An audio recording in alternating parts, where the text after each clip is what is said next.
It's time to go over some way too early best of awards and some losers. Let's talk about the winners from the 2026 update. My name is Ryan. I used to be good at Warmachine. Welcome to Spell Rack. Real quick, just to get us started, I wanted to review a token set that was linked in the Dusk House Callus chat yesterday, and that I ended up picking up myself. Just thought I would share with everybody quickly. This is Centurion Tactics. I will link them in the show notes. In their shop, they have upgrade packs with the new 2026 update items. So you can either buy update sets for your faction, or you can buy full army token sets that are already pre-updated. I just really liked these because I thought they were really clear and easy to read, just making the game that much easier. So just a quick shout out. If you need tokens and you need new tokens, here's a good option for you. Okay, on to the awards. First up, we have the 0-2 hero. And for me, that's going to be Hasker from Gravediggers. Hasker was an absolute nobody in 2025, and I think got a big glow up in 2026. Notably, Hasker's feat got a big change to it. He used to drop mines, still drops mines. They do have a better chance of going off, however, with a PAL 14 and a knockdown. So they're pretty effective at blocking zones or protecting your army from a charge. But the important part of his feat is in his control range, enemy models lose Pathfinder and cannot gain it, and they treat open terrain as rough terrain. So this is effectively a -2 speed buff for your opponent, and then they also have to deal with the mines. So a big upgrade for his feat, and then his spell list is pretty substantial. Carnage gives him a map buff, Silence of Death gives him a damage buff, and then Escort gives him a speed buff. Veil of Mist allows him to place a cloud, which is already synergistic with Gravediggers because they can cloud wall. And so this just allows him to do that even a little bit better. So you're definitely going to want to play with the rowdies. You're going to want to put clouds out. You're going to want to Veil of Mists. On the approach, it gives him an incredibly good game plan that can be safe to most armies.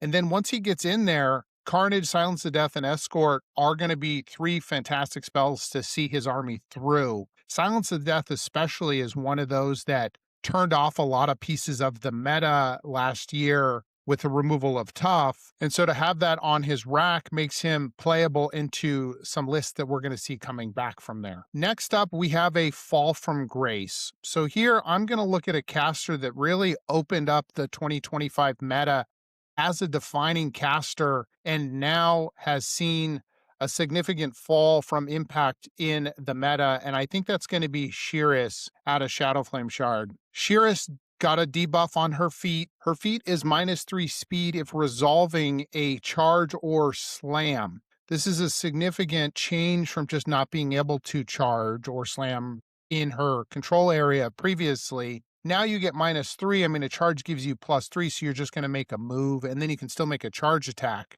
But the difference is Shyryss used to be able to jam you pretty good, and she can't do that now. A pretty significant change from the feat on a caster that I think was already on a downswing in most of 2025 as you move through the year. I think they probably could have left her alone, but I'm not certain. The changes to her seem like a pretty significant change. Not to mention, I think the rest of Shadowflame got pretty darn good. And so I don't think you're going to see Shyryss on the table that much this year. Up next, we have a Spell Rack Glow Up. And in this case, what I want to look at is what Warcaster is the biggest beneficiary of the Spell Rack being removed. And I think that's going to be Wolfe. I think Wolfe is probably the most powerful caster in Signar, and I think will be a meta-defining caster. Wolfe is going to jam you with infantry and then feat on top of it and then shoot you like crazy with Deuce. This feat didn't work with Silence of Death on the rack, and there were a lot of armies that were able to bring that to bear, and so Wolfe just didn't see the table a lot last year,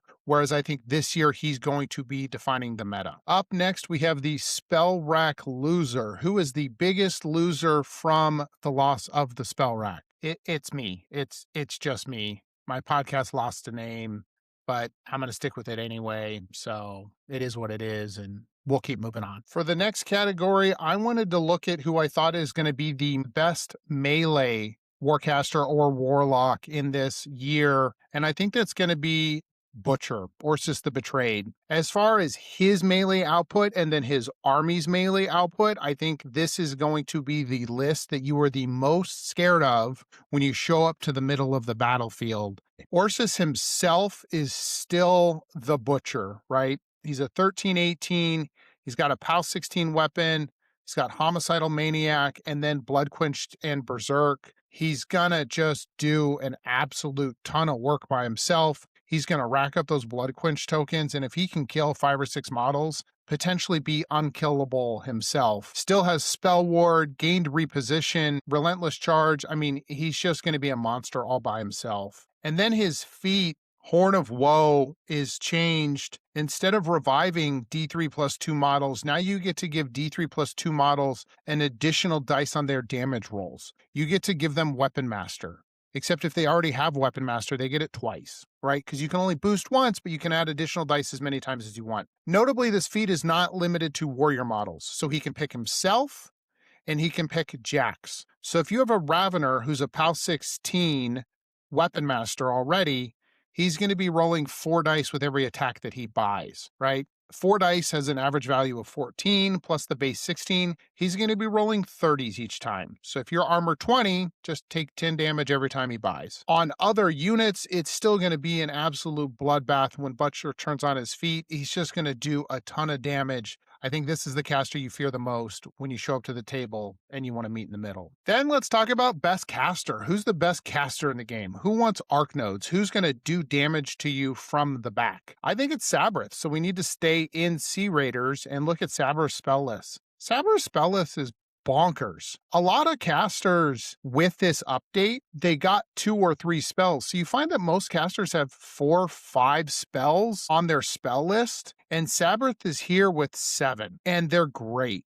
Crippling Grasp is one of the best debuffs in the game. -2 speed, defense, armor, and then 2 to damage rolls. Absolutely nuts. The thing with Crippling Grasp that's kind of tough is normally you put it out and then you kill the unit because of the -2 defense and armor unit or model. But if you do leave it out there, or if you cast it, say, at the end of the turn, you get to put -2 speed and -2 melee damage on something, and that's absolutely brutal. Fog of War is a big impact spell, especially where you have some prowl models in faction being able to get up the table. Ghost Walk is an absolute fantastic utility spell. Hex Blast allows them to knock off upkeeps. IR gives him a +2 armor buff on any model, so he can put it on the Gargantuan. And then Perdition is in here. Perdition is a fantastic threat extender. He can take a model and move it up to 5 inches out of activation. And then Perdition he can cast multiple times. Now, the same model can't move twice, but you could move 2 heavies each 5 inches. And then his feat, of course, allows him to cast every spell on his rack for free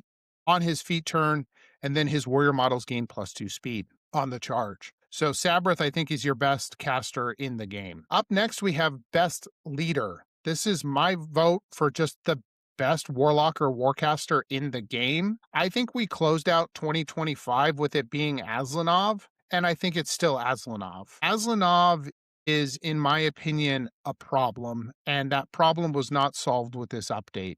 Where I have real issues with Azlanov is primarily if this Warcaster goes first. Azlanov will cast some upkeep spells, cast whatever he needs, and then he'll run 11.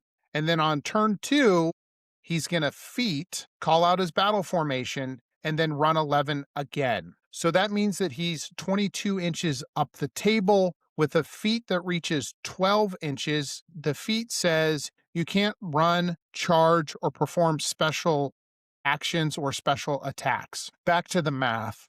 He's gone 34 inches up the table with the feat. The table is only 31 inches between the 2 players to start with. So that means Azlanov, if going first, his feat is going to reach 3 inches into your deployment zone. Keep in mind, if he tags your caster with this, you cannot run. So you can't get away from Azlanov. Can't go backwards because you'll killbox yourself. You can't go forwards because you're going to get murdered. And the likelihood of you being able to move sideways and surviving is thin. And the reason that is Azlanov kept, to my dismay, jump. So while his feat reaches 12 inches, Azlanov himself can walk 6, jump 5, and then have 2-inch reach. So Azlanov has a 13-inch non-linear threat to then reach your caster. Walk 6, jump 5 is going to allow him to jump over your line. And so you're going to have to, if you can't get out of his range, because you can't run, you can only walk sideways, and you're still probably going to kill box yourself. If you move within his threat range, he's going to be able to clear out what's next to you, walk, jump, and then murder you. The issues with Azlanov here, as far as him being able to kill a Warcaster, is he is Mat 7, POW 15. And if you're, say, defense 15, he needs 8s to hit you. And 8s is tough, right? He is Arcane 7, so he does get to buy a lot of attacks. I really wish Azlanov was Arcane 6. The issue here is that the Animist, which is a model that shows up in every list, has Blood Ritual. Blood Ritual allows you to get corpse tokens, or you can give a model Divine Inspiration. Divine Inspiration is an additional dice on attack and damage rolls, dropping the lowest. It's effectively a +2/+2 buff, and it's not on the first attack, like something like Stir the Blood. It's on all attacks for his entire activation. So Azlanov is not a Mat 7 POW 15, he's going to be a Mat 9 POW 17. Now he's just rolling 6s to kill your defense 15 caster, and he's going to do it. He's going to do it with an initial that's boosted thanks to his rules, and then he's going to absolutely crush you with his 7 or 8 buys, depending on whether or not he uses a card. That's if Azlanov goes first. Just think he absolutely crushes everyone. Going second, he's still very, very powerful. This battle formation on a caster this strong, I think, is a little much. And then he gains Windstorm. The spell they gave him is Windstorm. Windstorm only works within 3 inches now. It's been significantly debuffed. Well, Azlanov packs such a tight brick because of battle formations. He can have a heavy and cav in front of him within 3 inches. You can't charge him, you can't run, you can't perform special actions, and now you're -3 to range attacks. I think Windstorm was the wrong spell for Azlanov because he does operate in such a tight brick. I think Azlanov is going to be a problem this year. If I had to bet, I think you're going to see a mid-year update on this Warlock. All right. Last and least, I want to go over the Wooden Spoon Award. So I'm going to kind of call my shot for who I think is the worst Warcaster or Warlock in the game, who is going to see the least amount of play. I'm actually going to stay in Old Umbry. Old Umbry is so powerful. Their Warcasters are so good, and their army is so good. Also my nod for the best faction in the game. Morzov, however, I feel like is going to drag in this faction. There are so many other options that are just so much better than Morzov. I think Morzov's model is exceptional, and I think the idea of the transformations of the leader and your models is cool. But my issue with this feat is that if you are shifting your own models, you gain one of the significant advantages that shifted models bring, in that when your warrior model dies, your opponent has to use an attack to kill that warrior model, and then your guy jumps out. And you can jump out in weird or odd places that present problems for your opponent, and I think that that's going to give them a lot of issues. When you're turning your own models, you're giving up, you're effectively killing one of your own guys so that you can pop your shapeshifter out. And then it gives your opponent a lot more options when they're dealing with your army. It's less models that they have to kill.